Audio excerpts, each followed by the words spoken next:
Hello YouTube and welcome back to RC Construction Maury. This is the Dozer special. So we got mobilized last time, but the dozers were a little bit on the underpowered side. So what we're going to do today, going to go through my collection of dozers, starting with the basic model. A little drop there that'll push a little bit of dirt, about 56 bucks for that one. Then we move on to the double E with the flat track. These are under $100, so not expensive, good for little kids. But what we're going to do today is we're going to try and soup these up and make them a little bit more productive. Next step up is the double E, but this one is a high track, a little bit more detail on the cab. Blade operates the same way. For those who have been watching, please hit that subscribe button. Let's see, get some numbers up. Then we come up to our new toy. This is a Hyuna dozer, which we introduced in the last episode. As you can see, a little bit more realistic blade, working on the high tracks. And this one has a ripper that is remote controlled. So hopefully this will be a much more productive machine. We'll get out there, get the users used to it. Being a new machine on site can take a little while to get used to how to drive them. So in the cab there, little joysticks, all your controls. Once again, this one comes in at about 130 bucks, guys, so not really expensive, but good for driving around, and it'll push a bit of sand. The overall results, and we'll do a little bit of a test drive here. We'll test them out before we work on them. So as you can see, we're getting a lot of track slip there. We need to work on getting the weight, I reckon. I think if I can increase the weight of the actual machine, get a bit more downward pressure on the tracks, we might have a little bit more success. Those rocks, well, if you scale them up, they'd be pretty huge. So, but a dozer should be able to push that, and this one's not doing it. So, all right, that's the Hyuna dozer. Now let's have a look at the working on some sand. I did try doing the commentary for this live while I was operating, but it's just the volume fades in and out. So I'm having to resort to doing narration on these videos, and let's see if we can make that a little bit easier. But he's getting about a quarter blade there, but we need to be able to push, half to a full blade to make these effective. The controllers, the Hyuna, you have two separate joystick controllers for each of the tracks, so it can make it a little difficult to drive. The double E's have a single controller for your tracks, forwards and backwards, and another controller for your left and right. So to stay in a straight front push, much easier with the double E, a little bit easier to drive, but a much smaller blade. So we'll take these two machines. Welcome to the workshop. This is my fitter's room, so we'll go through each and every part of these machines, the controllers, and what's inside them. The double E, let's start with the double E, I reckon. Pretty basic controller. We're going to crack this open and see what makes it tick. Now, if you are a fitter, and I was talking to our fitter today, he's working on a dozer himself, and I'll bet he wished he could do this. Just crack the tracks off there, drop a few of the screws out, and let's see what sort of space we're going to have available inside. Pretty basic electronics. So you've got a control board there, you've got your two drive motors at the front. We're going to whack some lead sinkers in.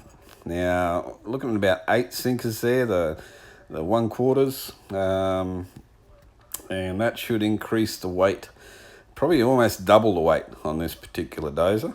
We'll see how it goes. So get him plugged back in. Now, I keep all my batteries labelled and numbered, so with the dozer number. This makes it easy, especially when you've got half a dozen or so of them sitting up there on the charger. to make sure you're getting the right battery connected to the right machine. You've got different amp hours, you've got different voltages, so don't get your batteries mixed up. Let's turn this little baby over. Yeah, a little bit of a rattle in there. I'll probably have to go back in and glue those in at some stage, but for now, let's see how it goes.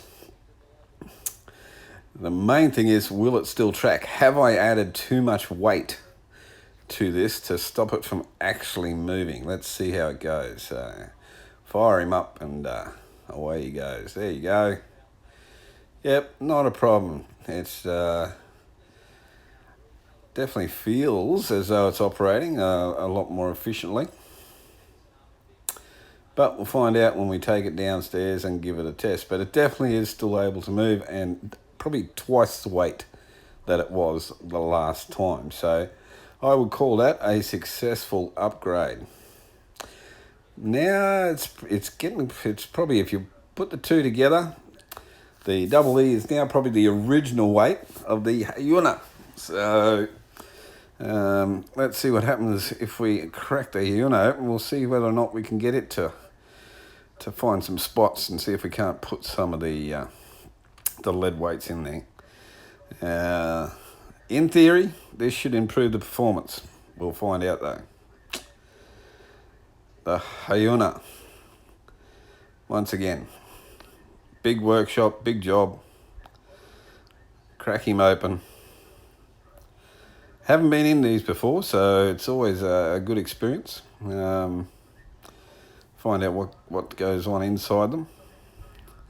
The last dozer, the bottom came off. This one, it's a little bit different. I've had to go a bit further.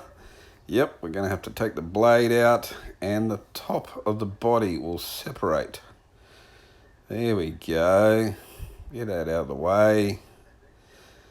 Yeah, get the hook off, and there is our guts. So, not a lot of room in the base to add some weight, but just up under the hood there, I think I might be able to get some lead weights up in there. So your basic wiring, you've got your wiring to your tracks, you've got your wiring to your blade mechanism at the front there, and then you've got your wires to your sound kit, and all hooked up to the main motherboard. So let's crack out some more of these sinkers. Let's see how many of those we can get in there. Had a little bit of a break, had to go down the survey, get myself a nice coffee. Those wires have got connector plugs to the motherboard, so take those out carefully. And we're going to set ourselves up. We're going to put as many sinkers as we can into that top cavity. Now we need to be careful we don't put too many in. We don't want to have the short across the motherboard, so they've got to stay above the motherboard, which will be sitting underneath them. So let's whack some of them in and see how we go. I got a few different shapes here. I got the ovals and I got the rounds. So we use the rounds on the double E, and we'll try and see how many of these ovals we can get in there. So 1/2 they are. So we'll see how we can get those in. Probably about 6 to 8 of them, I suppose. I should be able to squeeze in there. And I need them to stay at the top, so I'm gonna have to run some glue. I reckon I might have some Arrowlite there. I'll see if I can get them positioned in there nice and tight. There we go. And yep, there's me glue. Let's get him glued in there. And once we put that glue in, we'll put that aside, let it set. Always handy to have a good set of tools on hand. The screws on these are extremely small, so you need a good screw head. You don't want to thread any of them. Makes it hard to get them back. But yeah, that should work all right, I reckon. We'll see how that goes. Put that there and let that dry off for a little while. Alrighty. Now she's dried through the magic of television. All nice and secure in there. Let's hook this baby back up again and see how it goes. So as I've said before, these are the bottom end range of these particular types of toys. You can spend thousands on these toys. So the actual blade itself is driven by those two rounds on the sides there, lifting it up and down. The blade itself, if we have a crack on here, we'll get it started and see whether or not, once again, the biggest problem would be if I added too much weight and it won't actually even move. So we'll see if we can get it to move. Definitely. Look out. We got a problem. Houston, we got a problem. Stop the job. Stop the job. The fitter has stuffed it. Yep. No blade movement. No. We got the noise. We got the noise, but we got no actual movement. Something's gone awry. All right. So we take it apart. Let's have a look. Yep. We've blown a wire, guys. When we had it apart, got too aggressive, and we've lost a wire off the drive motor. There it is. All right, now it is fixable. So I do have soldering iron, and just need to be careful. There's a little reducer, that little brown bit you can see on there. So we're going to solder that back on again. Once that's soldered back on, those white circles will, as you can see, they're an oval shape, and they're what is used to lift and lower the blade. So put the soldering iron, plug it in, plug in the soldering iron. Let's get it hot and get this thing soldered back together again. There we go. All right, look at that. Nice, neat bit of solder work there. Attached nice and tight. Beautiful. So pretty delicate, these machines they are to work on. A bit of a learning curve as we go. We'll see what happens to it. Okay, so we'll give it, I think before we put it together, let's give it a test before we put it together. And we should be able to see that circle moving. Should go round and round. There you go, up and down. So that moves inside the arm of the blade and allows the blade to go up and down. All right, we are live again. It's working. Okay. Now, let's give her a bit of a test, see how it goes. All right, fire it up. Stand clear. Lights are working. Will it be too heavy? Will the tracks run? Let's see how we go. There you go, blade's working. That's a good start. Yep, definitely a good start there. All right, she's feeling heavy on the tracks, that's for sure. So we've definitely added a fair bit of weight to it.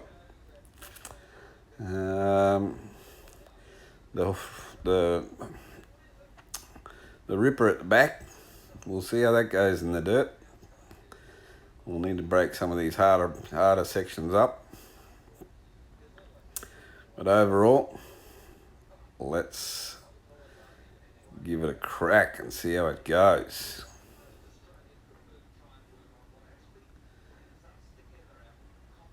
Beautiful. Happy with that. So, yep, once again, pretty much twice the original weight from before the upgrade. So the double E now, twice its original weight, and the Hyuna is about twice its original weight. We would expect that to increase the performance, the ability to actually push a full blade. And we'll head downstairs and give it a little bit of a test and see how they go. Alrighty. Back in the sand. Guys, don't forget, hit that subscribe button for me. Hit the likes. Give me some likes. That'll be good. That helps with the algorithms. Share it out with your mates. Always looking for operators. Any operators out there that are in Cairns that wouldn't mind coming and jumping on a toy. That'd be very handy. Always working on trying to improve the film and the footage. We've got the project going now. All the machines have been mobilised to site. This dozer is definitely looking like it's doing a better job than it was before, so we're getting a lot more grip out of the tracks, and we should have a good job the next time round. We'll get this highway out and punched very quickly now. So the other problem we ran into when we mobilised was the Hyuna trucks that I've been using. Now they're very good for flat surfaces, but we're going to be working in some rough ground, so we're going to have to break out the Moxies. So we'll introduce you to the Moxies in the next episode. I've got a couple of those. Once again, I've got an upgrade possibility on the Moxie, so we'll take you through. We'll do an upgrade on the Moxie video as well. Hope you guys enjoy these shows. Look forward to being able to post every Friday night. Eddie, shout out to Eddie. Yes, it's posted. He's been waiting with bated breath all day for the video to come out. So, mate, thanks for watching. Thanks for subscribing. And you guys enjoy the toys as much as I do. Don't forget to like, don't forget to subscribe, and of course get it out there and share it. Thank you very much for watching.